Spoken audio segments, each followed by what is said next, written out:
ассалому алайкум ва раҳматуллоҳи баракот. ҳамватанони азиз, умедворам ҳама каса хуб ва саломат ҳастем. имрӯза суҳбати мо 8.5 миллион мусулмон ғуломи як кофири мутлақ шуданд. ин кофири мутлақ кист? эмомалӣ шайтон. ҳамватанони азиз, хеле ки ҳамаи шумо шоҳид ҳастем, این ظالمی بدبخت در دوشنبه دو قبرستان را ویران کرد به اجازت صاحبای آنها. حاضر قبرستان ها را آدمان مرده ها را کنده و دیگر قبرستان برده گور کرده ایستادند. آنجا این پدر لعنتی آخی پدری دشمنی الله و دشمنی رسول الله و دشمنی مردم مظلوم تاجیک میخواست است که مسجد راست کند و میخواست است که فرودگاه کشاید. بر پدر ذات لعنت تو دشمنی مردم تاجیک هزارها مسجد را بستی، در هزارها مسجد را محکم کردی. باز تو برای نمایش میخوای که مسجد باز کنی.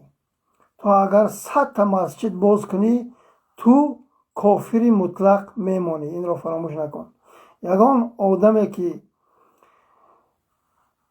از الله میترسد و رفته قبرستان ها را ولنگار میکند و آدم هرگز و هرگز این جنایت های وزنین دست نمیزند. تو ظالم بدبخت امروز میروی حتی گذشتگان ما را آرام نمیگذاری، آنها را قبرشان میکنی به خاطر نفس حرامت، به خاطر اولاد دزد و غارتگرت میگویی که ما اونجا یعنی فرودگاه میسازیم، ما اونجا مسجد میسازیم.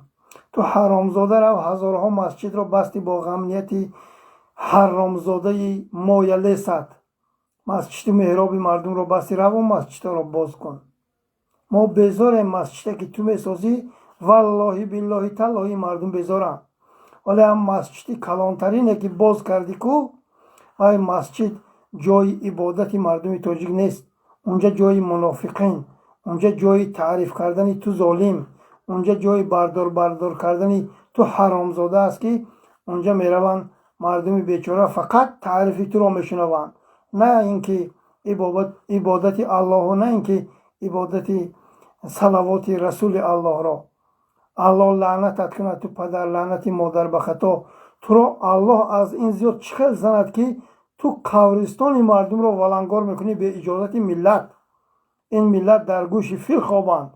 امروز مردگان شما را سبحان الله این کاردار شد و ولنگار کرد قبرستان تان را. فردا زده خانه هاتان میدارد، فردا میدارد جمع نزدیکانتان را تجاوز میکند، فردا تمام خانه دراتان را کشیده میگیرد.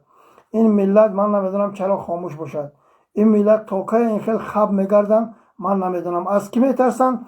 از یک حرامزادی دشمن الله، دشمن رسول الله، دشمن این ملتی مظلومی سرخم شده. از الله خود این مردم اگر میترسیدن اما پایتخت با 1.5-2 میلیون تاجیک زندگی میکرد.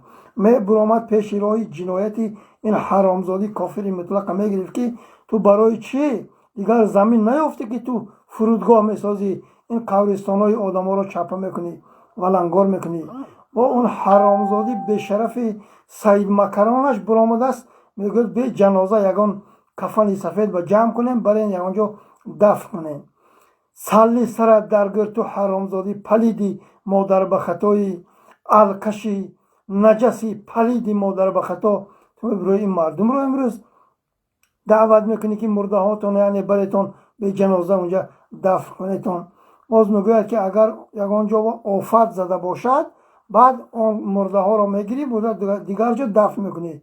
اون قبرستان با یگان آفت نرسیده است. اون قبرستان با تنها آفت هجوم دارد. رحمان فی حرامی که میخواهد اونجا گیرد باز دروغ من فرودگاه باز میکنم گفته فاحشه خانه و بلای بتر باز کند. الله لعنتتان کنه شما دشمن های ملت تاجیک، شما حرامزاده های این مردم. من نمیدونم تا کی خاموش باشن. این مردم زنده هاشون رو تجاوز کرد، رفت قبرستان هاشون رو دست درازی کرد، مرده هاشون رو کنده برده نمیدونم کجا گور کردستن. дигар одамҳо ҳатто бехабар ҳастанд ки мурдаҳои онҳо онҷо субҳаналлоҳ канда берун бировардагианд. ин мардум ба ман намедонам субҳаналлоҳ фарду ранган ҳамон мурдаҳое ки ҳозир бироварданд беқадр шуданд мурдаҳои мо ана ҳамихел ин оламро падруд мегӯед. бояд шумо муқобилият кунед ки ин кофири мутлақ, ин душмани аллоҳ, ин ҳаромзоди пирхук кӣ будааст ки қабристони гузаштагони моро валангор мекунаду мехоҳад унҷо фурудгоҳ роз кунад. дигар ту замин наёфтӣ, ту замин фурӯшу кун фурӯш он қадар заминҳоро бировардӣ ба хитоиҳою ба қирғизҳо додӣ, онҷо ба намешуд фурудгоҳ сохтан ё масҷид сохтан. ин ҳаромӣ бар зидди ин миллат биромадагиаст. ин миллат дар гӯши фил хоб аст. ин миллат ман намедонам аз кӣ метарсанд.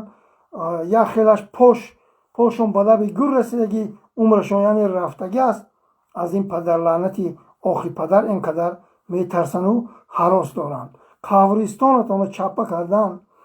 шумо хомӯшен. ман намедонам дигар чӣ гӯям шумо ба ҳамватанони азиз. то кая хомӯшӣ? инҳо тамоми ҷиноятро ба сари ин миллат мебиёранд, тамоми бадбахтиро мебиёранд ин золимои бехудоҳо. ин агар худо медошт, ин пирхук, ин модарбахадо агар аз аллоҳ метарсид, ҳаргиз ва ҳаргиз қабристони мардумро чаппаю валангор намекард. ин ҳаромзода на худо дорад, на расул дорад. ин душмани аллоҳу душмани расули аллоҳ. ин ҳайвон таваллуд карда. аллоҳ ин падар лаънати золимро лаънат кунад ки имрӯз меравад қабристони мардуми бечораро чаппа мекунад. 8.5 миллион мусулмон ғуломи як кофири мутлақ шудем. як кас биромада лаб ва намекунад ки ту ҳаромзода чӣ кор карда истодаӣ? аз кӣ метарсанд ин миллат? ман намедонам. агар як фоизи тарси аллоҳро шумо медоштедон, чем ин ҳаромзода, ин пирхук бо оту авлодаш сарнагун шуда буд, бо бели калан сарнагун шуда буд. мо маҷбур намешудем ки инро бо яроқу аслиҳаю бо дигар чизҳо сарнагун кунем. ин миллат мебиромад аз ҳаққу ҳалолаш талаб мекард, мегуфт ки ту ҳаромӣ нафс дорӣ, магар мо нафс надорем. моям мехоҳем ҷои кор дошта бошем, моям мехоҳем зиндагии ҳалол дошта бошем. халос мешудам.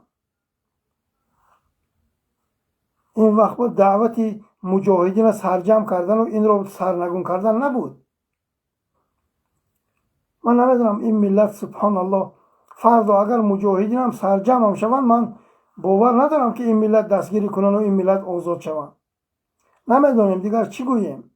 қабристон валангор, субҳаналлоҳ, мурдаҳо парешон. намедонам вая кӣ бурда гур кардааст, кӣ вай қаброе канда истодааст, ҳеҷ кас намедонад. мардум бехабаранд ки мурдаҳои онҳоро ин золими ҳаромзода бе иҷозати миллат кофта берун бироварда истодааст. то ба кай хомӯшӣ? то ба кай дарбадарии хокбасарӣ? боз дина як фоҳишаи худошон тайёр кардагӣ боздошт кардану тамоми чопулусҳою тамоми моялесҳою тамоми блогерои моялесаш биромада имрӯз навор кардастанд ки ана сардори фоҳиша боздошт шуд. ин миллатро бо ҷоҳилу нодону гумроҳ кардастанд. ҷанҷоли ин блогерои ҳаромзода ин миллатро ҳушашро ба дигар тараф бурдан аст. бояд ин мардум дигар ин блогерои ҳаромзодаи ҳаромхӯри ноӯҳдабарои душмани худи миллат ба бовар накунанду аҳамият надиҳанд онҳо ба як фоҳишаи имрӯз садҳо блогер биромада реклама доранд ки ана калони фоҳишаҳо боздошт шуд, ана ин ту шуд, ана он ту шуд, ана 20 солтен, ана 35 солтен. одаме ки раҳмонов тайёр кардагӣ аст. ин ҳаромзоди пирхук даҳҳо нимчамуллое тайёр карда бо беваҳои ҳароми анами тайёр кардагаш обрӯи олимои моро, обрӯи муллоҳои моро пас карду мехост ки ин миллатро динашро аз байн барад. алҳамдулиллоҳ ин пирхуки ҳаромзодӣ бехудо натавонист. бояд ин миллат бедор шавад. ин оқибататон бадбахтӣ аст. имрӯз қабристонатонро валангор кардааст, фардо домотонро чаппа мекунад, хонаи дар рост карда авлодашу домодои бешумори беникоҳи 7 духтари фоҳишаш бахшиш тақсим мекунад. субҳаналлоҳ, то ба кай хомӯшӣ? то ба кай аз ин авлоди ҳаромзода тарс?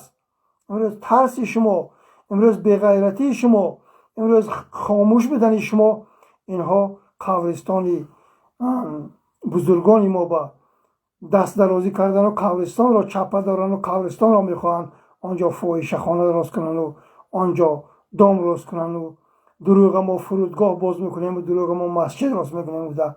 این حرامی دشمنی مسجد است. اما مسجدی که راست راست مسجد منافقین است، سردار منافقین اونجا به دعوت میکنه و این پرخو که تعریف میکنن و این مسجد بعدی چند سال آباد شد، پولش رو گرفتن خوردن.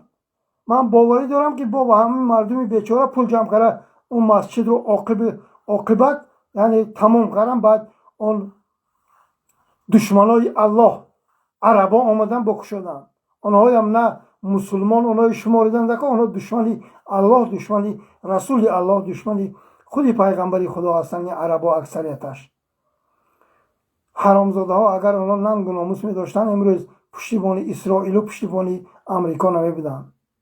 خدا لعنتشان کند. باز این میخواهد که همخیل مردم رو فریب کند و من مسجد راست میکنم، من این میکنم. کافری مطلق برای ما مسجد راست کردنش لازم نیست.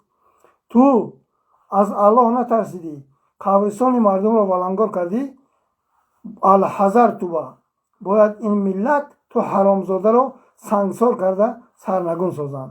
دیگر یگان راه موندگی نیست. تا که خاموش میکردن این ملت ما، تا که این حرامزاده رو بردار و تعریف میکنن، من نمیدونم. یک قدم ما به پیش نرفتیم. کنجنبانی و رقص بازی دیوانگی این پرخوک با ما هزاران قدم به خفا نرفته باشیم توف درد گوییم. اینا فقط حرامزاده ها خودشان را دیدن و اولاد فاحشه‌اش را دید و 400 مغول و منقیتی تروریستی عراق با دستش را دید.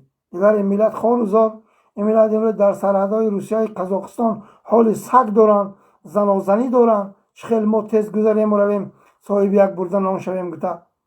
این مگر پروای این ملت دارد؟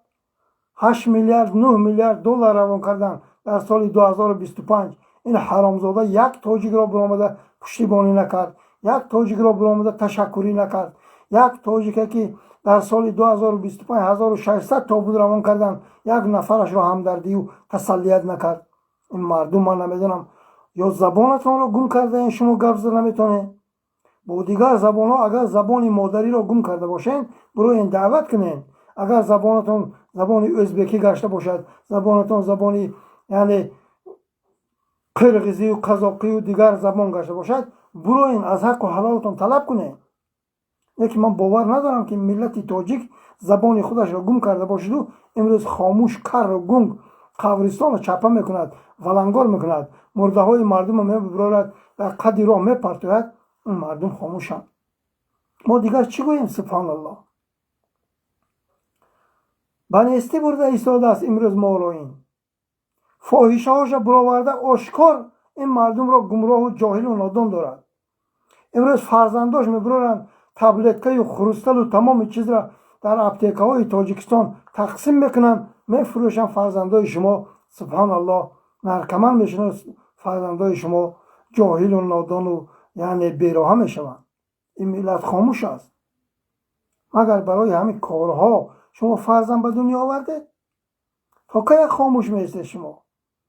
تا که سبحان الله این ما را تجاوز میکند و زیر مشت و لغت میگیرد ما خاموشیم؟ تا به کی؟ 10,000 جوانی تاجیک برد پس پنجره کرد، تهمت کرد اینا اکستریمیست و تروریست و افراطی گفته. تمام فرزنداتون بیگناه پدر و مادران خاموشن. تا که ما این زندگی میکنیم؟ یک حرامزاده که پاش به لب گور رسیده است تا امروز هوش یادش کنجنبانی و رقص و بازی و قتل و کشتار و دیوانگی. تا به کی؟ تا به کی ما اینها را تحمل میکنیم؟ تا به کی ما بله میگوییم؟ تا به کی ما خاموش میستیم؟ باید ننگ و ناموس را بیدار کرد.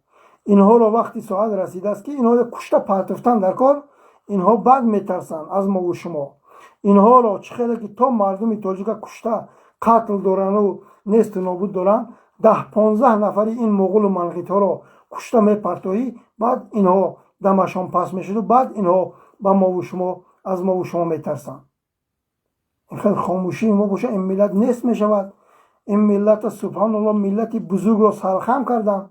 این ملت امروز سرخم شد در نزد تمام ملت ها.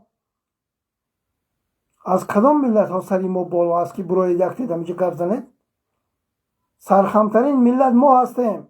برادران میگویند که در سرحد تمام ملت ها گذاشته میبروند به یگان مشکلی فقط تاجیک را بازداشت میکنند، فقط پول تاجیک را کشیده میگیرند، فقط تاجیک را پس میکنند، فقط آبروی تاجیک را میریزانند. این از دسته همین پرخوکی ناامیده برای دشمن ملت تاجیک است. این حرامزاده با آت و اولادش، با غمنیت خایلسش، با دزد و قاتلان اطرافش باید سرنگون و نیست و نابود شود. بعد این ملت سرش بالا می شود. تا این پرخوک، تا این مادر به خطا، تا این مادر فاحشه قاتل به سر شما حکمرانی میکند، هرگز و هرگز روزی خوش را نخواهید دید. این دشمن الله و دشمن رسول الله. اگر این حلالی می بود، اگر این حلال زاده می بود، هرگز امروز رفته قبرستان مردم ها اونجا با هزاران مردم بیچاره خوابیدند، انتظارند که کی روز قیامت میشد، ولنگار نمیکرد. الله لعنتت کنه تو حرامزادی مادر به خطای قاتل ملت تاجیک. تو نه از الله ترسیدی، نه از رسول الله ترسیدی، نه از این 8.5 میلیون تاجیک ترسیدی. تو حرامزاده یگان ترس نداری. تنها تو حرامی را با زور سلاح زده نیست و نابود کردن کار، با اولادی دزد و غارتگری فاحشات. تا به کی این ملت خاموش میستن؟ بنستی رفته ایستاده این محمد تقای از دستش چی نمیبود، خودش تنها هزاران بار برآمد نوار کرد، گفت تمام گپش قریب همش آمد، درست غلطید قریب صحبتاش. با خاموشن، انتظار باشین نابودی نیست شوی را انتظار باشین، نیست نابودتان میکند. امروز تمام فاحشه هاش برآورده است، تمام اینترنت امروز میجوشد. یک فاحشه یا یک ممروز قپیدن گویا که باید ترمه کرد، باید این کرد، باید اون کرد. تمام تاجیک دخترای تاجیک دبی برده، یعنی فروخته و سودا کرده است. این کاری دست همین پرخوکی رحمانوف، همین فاحشی بدبختی فاحشه زاده امروز با رکلام میکنن. تمام دختری تاجیک وای بیند بی‌ضابطه میشود، فکرش ویران میشود. سبحان الله. ما این توده اوباش حرامزاده را سرنگون میکنیم، بعد این ملت رها میشود و بعد این ملت یک روزی خوش میبینم. وگرنه ما نیست نابود میشیم. سرخم شدیم ملکه. امروز در تمام جهان سری ما خم است. امروز سرخمترین ملت این تاجیک است. این حرامی ها میبرویند تاقی تاجیکی میپوشند، چپانی تاجیکی میپوشند. امروز میبرویند گپهای تاجیک ها را دوزیده. این چاپلوس های خایل حساب میگویند اینها کناشان واز میشد. میگن این پرخوک را تعریف و تصفیف نه که فکر نمیکنند که شکروار اینها را تجاوز دارد. این مایلستان و به ناموس و به شرف های طرفدارانش. امروز من شرم میکنم که 4 منقیط و مغول گنیره شده است، نیمی تاجیک برآمده است، آیای خایلیسی میکنن، احسن میگوین، بردار میکنن، تعریف میکنن، حالا که اونا یک سبزی به دست بیش نیستن.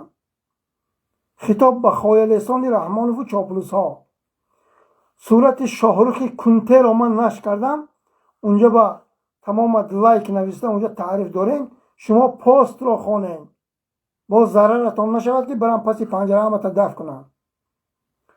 شما صورت و سکی رحمانوف و خایلیسان و سبزی به دستانش به نگاه نکنید.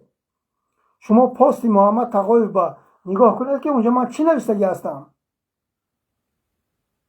اینا اینقدر جاهل هستند، اینقدر نادان هستند، اینقدر بی عقل هستند، میبرویند و یا تعریف میکنن و یا لایک میمونن، فقط ضرر جان خودشان میکنن. رحمانوف حتی فرزندان خودش به رحم ندارد. اگر این فرزندانش به رحم میکرد، امروز قبرستان مردم را ولنگار نمیکرد. این حرامزادی مادر به خطای دشمن ملت تاجیک. امروز نوبت قبرستانتان، فردا نوبت دامادتان. الکی دامادتان رو چپه کردن. همتان به درغه کردنی است. این اولاد حرامزاده، اینها والله بالله تالله از ملت ما نیستند، از دین ما نیستند، از فرهنگ ما نیستند. اینها یک فاحشه هستند. اینها قوم لوط هستند. هموطنان عزیز میخواهند که این ملت را فاحشه کنند. اینها در رگ و پیوندشان والله بالله تالله نه خونی تاجیکی است، نه خونی ازبکی است، نه خونی سبحان الله وای است، قرلقی است. اینا حرامزاده ترین، من نمیدونم اینا از کدام ملت باشند، من نمیدونم. بیدار شویتان که این یک توده اوباش کوچک حرامزاده مغول و منغیت ما را نیست دارند. 8.5 میلیون تاجیکستانی اینا سبحان الله مسخره گیرن. امروز قبرستانش چپ میکنند، مسجدش هزاران مسجد میرود درش محکم میکند، باز مسخره میکند که من اینجا مسجد باز میکنم. تو حرامزاده، تو پرخوب که در کنت چوب زده از دهانت کشیده میگیریم. رحمان فی مادر به خطا، اینو فراموش نکن. مسجدی که باز کردیم ما دیدیم اونجا فقط تعریفی تو حرامی، اونجا به نه خدای رسول میگویند نه عبادت الله را میکنن. فقط منافقا اونجا جمع شدگان تو حرامزاده را تعریف میکنن و بردار میکنن و مایلیسی میکنن. مسجدی تو حرامزاده میساخته که برای ما در کار نیست. انا ما هزاران مسجدی که باز کردی، انا منای باز کن، انا وای برای مردم تاجیک بسنده است، زیادی است. مسجدی تو حرامی برای ما لازم نیست.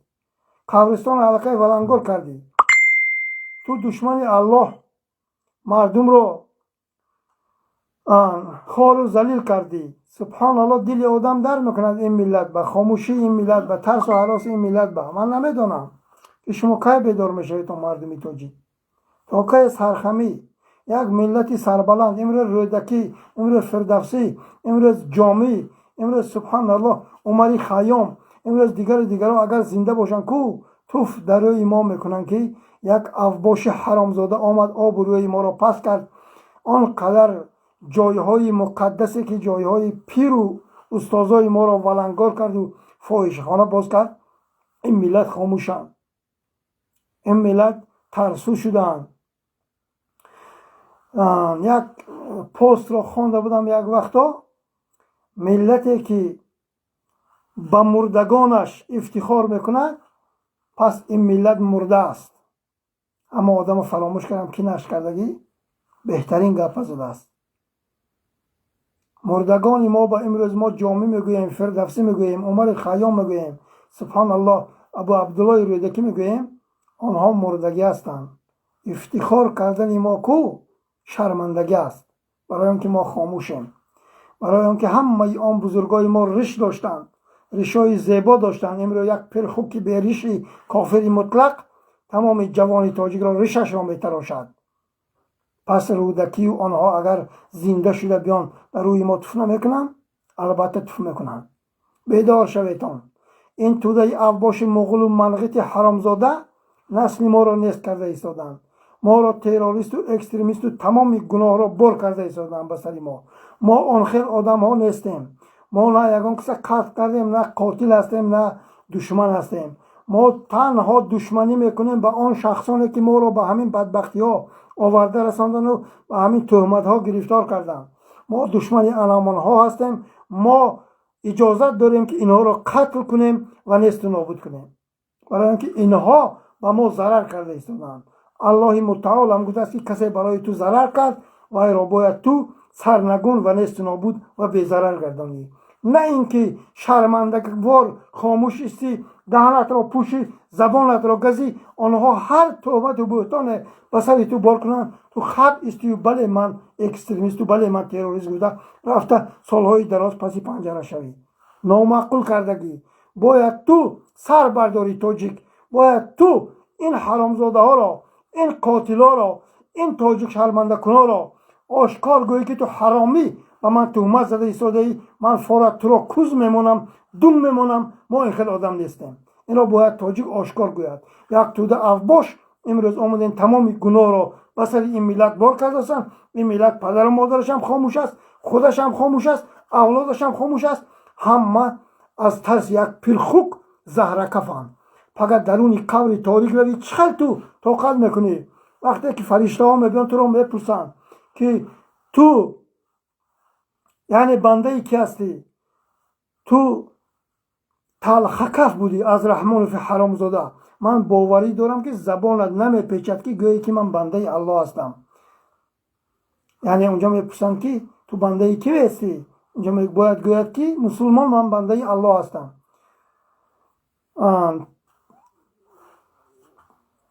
ایمان به کی داری؟ یعنی همه چیزای میپرسن. فهمیده؟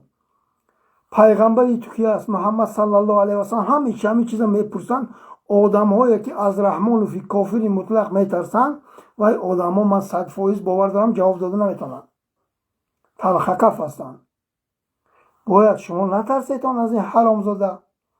باید شما از عذاب قبر ترسین. فردا نزد پروردگارتان چه برمیگرده این ترس و هراس کردی؟ تمام می نزدیکاتون بدرقه کرد، تهمت کرد. دخترچه ها امروز گم شده زنبوزه تجاوز کرده، بعد 2 هفته بعد 10 روز جواب دادن. سبحان الله. تو که ترس و وهم یک بار خیزن این توده آباش سنگسار کنیم، سرنگون کنیم، وطن ما خلاص کنیم. سبحان الله. تا بکای خاموشی، تا بکای سرخمی من نمیدونم. ما دیگر هم میگه گفتیم بر ضد این کافری مطلق. این مردم همه چیزا میدونن. برای چی اینو تلاش نمیکنن خلاص شون؟ من نمیدونم. من چی نمیفهمم. زندگی شما مگر همه بدبختانه ادامه میده؟ تا با کی بدبختانه شما زندگی میکنه؟ رنگ دیگر کشورها باید شما زندگی خوب داشته باشتن. باید شما از حق و حلال خودتان طلب کنید. امروز تمام کانی انگشت و تمام کانی طلای تمام کانی نقره برآورده خودی میگوید که میراثی اون مادری فاحشه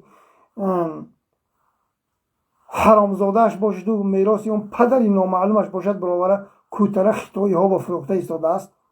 مگر این بایگری های این ناز و نعمت الله از آن مردمی توجیه نیست؟ تنها از آن همین اولاد حرامزاده است؟ البته از آن ما هم هست. باید ما هم اونجا با حق داریم که گیریم و استفاده بریم و زندگی کنیم.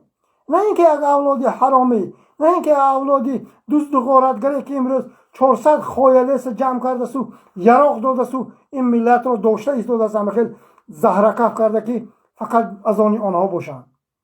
این ملت باید همه کسه خیزد. اینها 400-500 نفر این اولاد 2,500-3,000 هزاره محافظت دارن دیگه. اینها هیچ کس نیستن. مردی شهید میشی نزد پروردگارت با سری بلند میروی. تلخکف و زهرکف نمیروی. با سری بلند پیش پروردگارت میروی اگر شهید شدی. سبحان الله. تا بکای ترس، تا بکای وهم، تا بکای دخترت تجاوز کند تو خواب گردی، تا بکای زنت سبحان الله رومالش اثرش گیرد تو خواب گردی، تا بکای مادری تو رو تحقیر کند تو خواب گردی. این چه خیلی جوان مردی شد هموطنان عزیز. بیدار شویتان. باید ما این اولاد حرامی رو سنگسار و سرنگون سازیم. همین بود. دیگر نمیدونیم سبحان الله چی گوییم. حالا این 2 قبرستان علاقه ویران کردن. حالا دیگر قبرستان رو اینا ویران میکنن. اینا نقشه های شوم دارن. این حرامی ها همونجا باید بخشش یا فاحشه خانه یا دم ساختن در کار. آنجا خود جای اگر قبر پیغمبر ما محمد صلی الله علیه و سلم باشد اونجا مثالی که بورسم وای قبر این پرخوک ولنگار میکنه که اونجا من یا فاحشه میکشم فاحشه خانه میکشم یا 7 دختری فاحشه به دام میبردارم. این کارو میکند. این حرامزاده بسیار بیرحم است. این دشمنی الله است. هموطنان عزیز اگر این دشمنی الله نمی بود امروز قبرستانی بزرگان ما رو قبرستانی که آنقدر آدمی بیچاره خواب است آنها باید میخستن روز قیامت در نزد اللهشان صحبت میکردن، یعنی شاهدی میدادن که ما بندگانی تو هستیم. این ولنگور کرده و این مردم رو سرسان و سرگردان داره. این حرامی این پرخوک کیست؟ حالا این قبرستان ها با دست زد، حالا خانه و درتانه، حالا باغ و میدانتانه علاقه در خوجند کشیده گرفته ایستاده از مردم 10 نفر به باغ و بیراغ ماندن. این حرامزاده ترین اولاد است. بار دیگر تکرار میکنم اینها همان زمان سر میشوند که هم در کونشان فانه میزنی هم در دهانشان فانه میزنی بعد اینا سر میشوند. این اولاد سری ندارد. این اولاد تمام تاجیکستان ها میفروشند. حالا خطاشان اخیران خطایی ها میفروشند. قصدار شدن. الله لعنتت کند تو حرامزادی مادر به خطای گدازادی نادیده ناخورده دشمنی الله. همین بود. بیدار شویتان که بنیستی برده ایستاده است ما و شما را. السلام علیکم و رحمت الله و برکاته.